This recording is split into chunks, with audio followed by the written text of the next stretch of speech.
Well, we're out of our little small rehearsal room, and from today, everybody is now in the studio here. It's a pretty decent size. You can see sort of the size of the room. Table here, that's where the production people will all sit.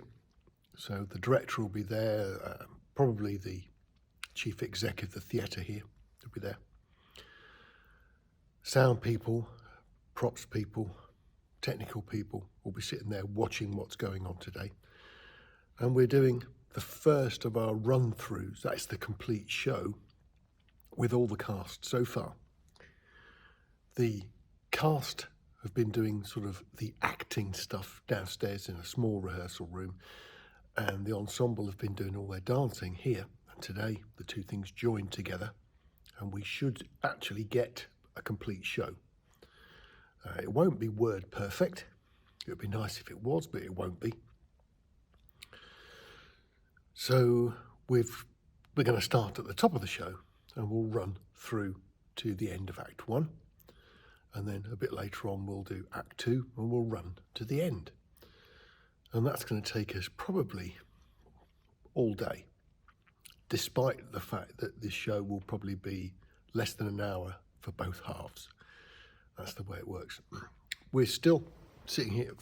Phil Shute, our musical director, will be sitting here. We don't get the band until next week. So the band at the moment haven't even seen the music. It's all prepared. Phil's got it all ready.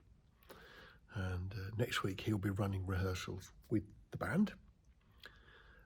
We actually do that with the whole band, which in our particular case is keys, saxophone, trumpet, bass guitar, drums, and probably one Kevin, who plays sax, might also play something else if it's needed. We don't know yet. We'll see what happens. The sort of I'll explain that. I mean, so Kevin would normally play saxophone, but if all of a sudden someone says, "Oh, it'd be really great if we played the Irish washerwoman on a flute," then he'd play that. That's just how the band works. So that's what's going on. Instruments that we don't have. Well, we don't have a guitar. A couple of the tracks have got a guitar in. So the guitar is actually pre-recorded. Has to be. We only use it for one particular song.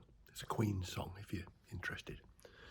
So that's what's going on today. A full rehearsal with the complete cast, MD, director, and all of what we tend to call creatives. I don't think I'm included in that bunch. It's probably sensible, really. Anyway, that's what's going on today. In the rest of the theatre, we've still got the ballet in.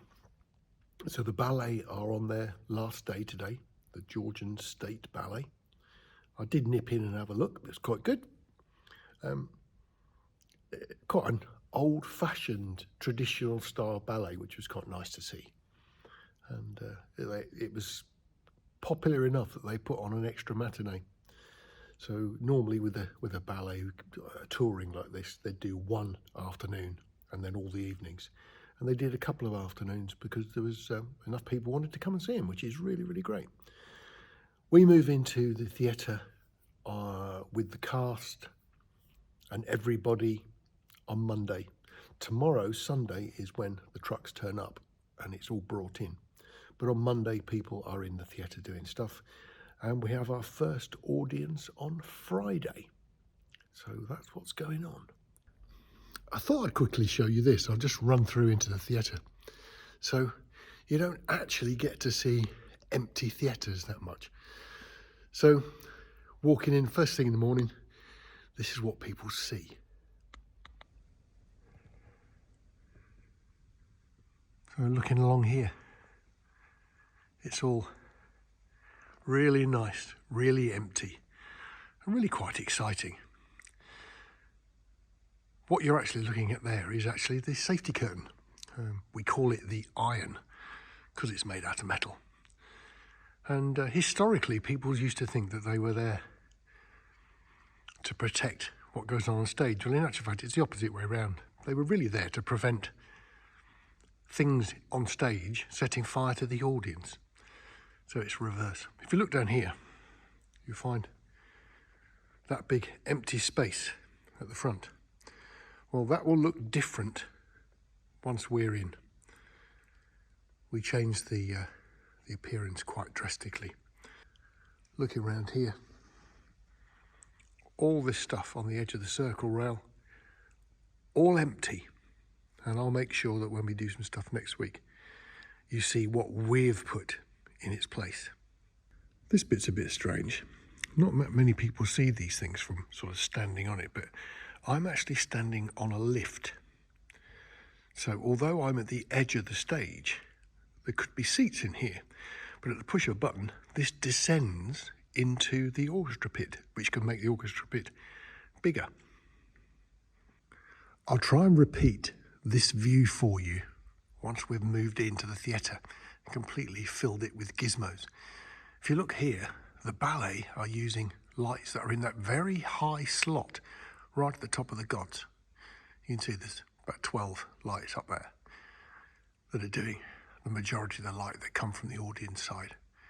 It'll be a bit different when we're in, so we'll return to that a bit later. Now this is a view that you won't see very often. There's nothing on it, nothing at all. Everything that they've got is in the wings both sides. It's just a big, clear space. Absolutely nothing left about.